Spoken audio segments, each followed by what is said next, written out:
ये बात तो हम सभी को पता है कि हम लोग पृथ्वी पर बहुत ज्यादा पॉल्यूशन फैला रहे हैं, जिसकी वजह से टेम्परेचर इंक्रीज हो रहा है और बर्फ पिघल रही है। तो क्या इसका मतलब ये है कि आने वाले समय में अपोक्लिप्स आ जाएगा, यानी कि धरती पर होने वाली तबाही की वजह गर्मी होगी?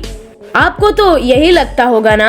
लेकिन अगर मैं आपसे कहूँ कि उस चीज से पहले सर्दी आ जाएगी जो कि इंसानी सभ्यता को खत्म कर देगी, क्योंकि एक बार फिर से आइस एज आने वाला है और इस आइस एज के चलते ठंडी इतनी बढ़ जाएगी कि आपकी रगों में दौड़ता हुआ खून भी जम जाएगा।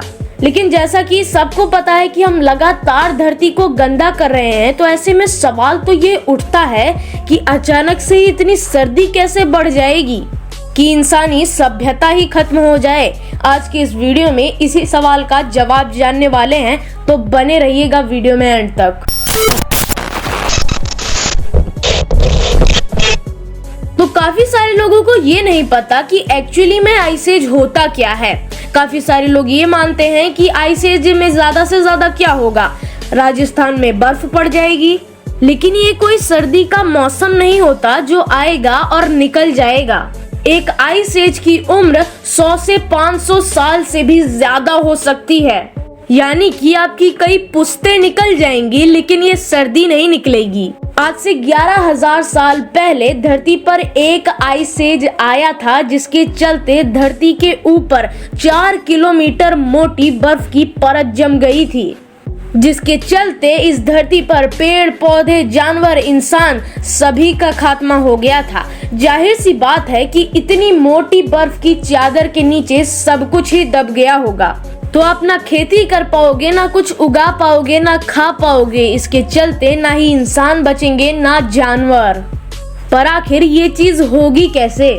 मिलांकोविच नाम के एक साइंटिस्ट थे जिन्होंने हमारे सामने मिलांकोविच साइकिल या फिर मिलांकोविच थ्योरी को रखा था, जिस थ्योरी के अंदर उन्होंने बताया कि धरती पर फिर से आइस एज आने वाला है, और इस चीज का उनके पास पूरा प्रूफ भी था।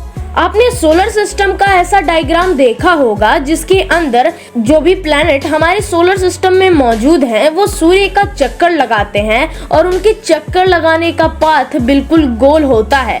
लेकिन ऐसा रियलिटी में बिल्कुल नहीं होता। सिर्फ अच्छे से और आसानी से समझने के लिए इस चीज को ऐसा रखा जाता है। असल में कोई भी प्लैनेट बिल्कुल गोल पाथ पर सूर्य का चक्कर नहीं लगाता।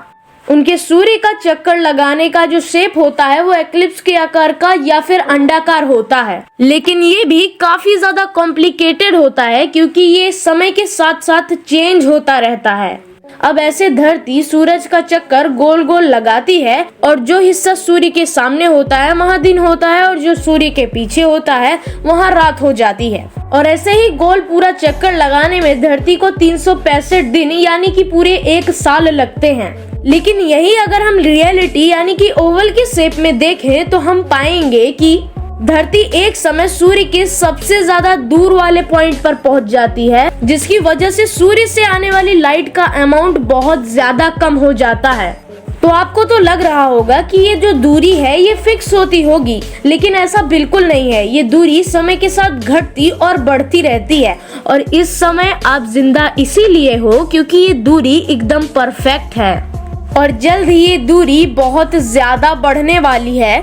धरती का जो पाथ है उसमें बदलाव काफी लंबे टाइम में आता है, और ये जो बदलाव है ये काफी लंबे समय तक चलता भी है।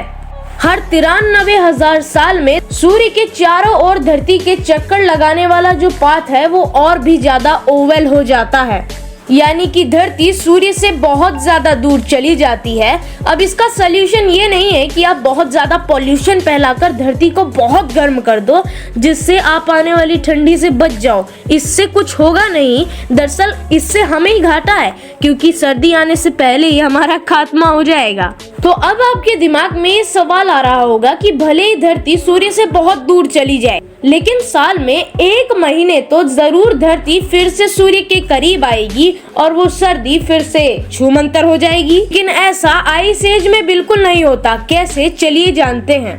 अब आइस एज कब आएगा उसकी एग्जैक्ट डेट तो अभी हमें नहीं पता, लेकिन वैज्ञानिक अंटार्कटिका की बर्फ के सिंपल की मदद से काफी जल्द ही ये चीज भी पता लगा लेंगे।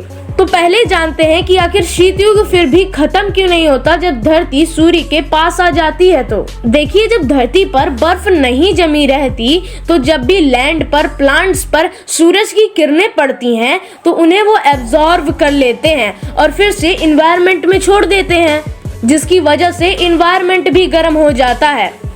लेकिन जब धरती पर बर्फ जम जाती है, इस धरती के ऊपर जो जमीन होती है वो सूरज की किरणों को एब्जॉर्ब नहीं करती बल्कि रिफ्लेक्ट कर देती है, जिसकी वजह से इन्वायरमेंट गर्म ही नहीं हो पाता। यानी जब एक बार बर्फ जम जाएगी तब पूरी तरह से जानवरों का और इंसानों का खात्मा हो चुका होगा, या फिर तो वो बहुत कम बचेंगे। जिसके बाद ग्रीन हाउस इफेक्ट क्रिएट करने वाली गैसेस जैसे कि कार्बन डाइऑक्साइड, जिन्हें आप सांसों के थ्रू छोड़ते हो, उनकी भी मात्रा बहुत कम हो जाएगी, जिसके बाद और भी ठंडक बढ़ने लगेगी और ये जो बर्फ की लेयर है ये धीरे धीरे और मोटी होने लगेंगी। और इसी बीच 1 साल के अंतराल फिर से जब धरती सूरज से दूर जाएगी तब धरती पर इतनी ज्यादा ठंडक बढ़ जाएगी कि अंतरिक्ष से देखने पर ये जो धरती है ये हमें छोटी सी आइस बॉल के रूप में नजर आएगी। और आइस एज का अंत होगा दोबारा से करीब 60 से 90 हजार साल बाद, क्योंकि तभी जाकर जब धरती का चक्कर लगाने का पैटर्न फिर से चेंज होगा और धरती लगातार सूरज के करीब ही चक्कर लगाएगी, तब जाकर ये बर्फ पिघलेगी। लेकिन तब तक तो धरती पर मौजूद इंसानों का और धरती पर मौजूद सभी प्रजातियों का खात्मा हो चुका होगा। वो सब बर्फ के अंदर जम चुके होंगे।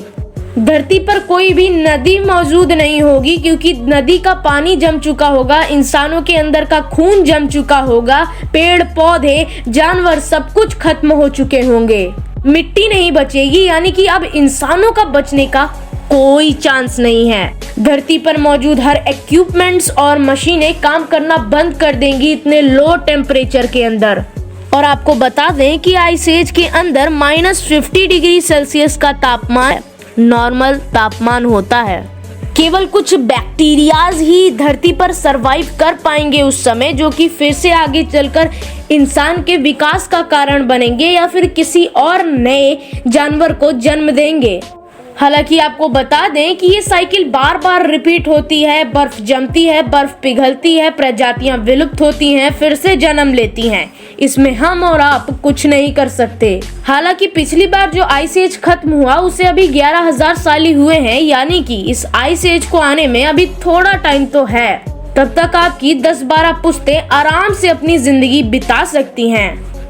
तो टेंशन लेने की अभी तो कोई बात नहीं है, बट एक बात तो पक्की है, विंटर इज कमिंग।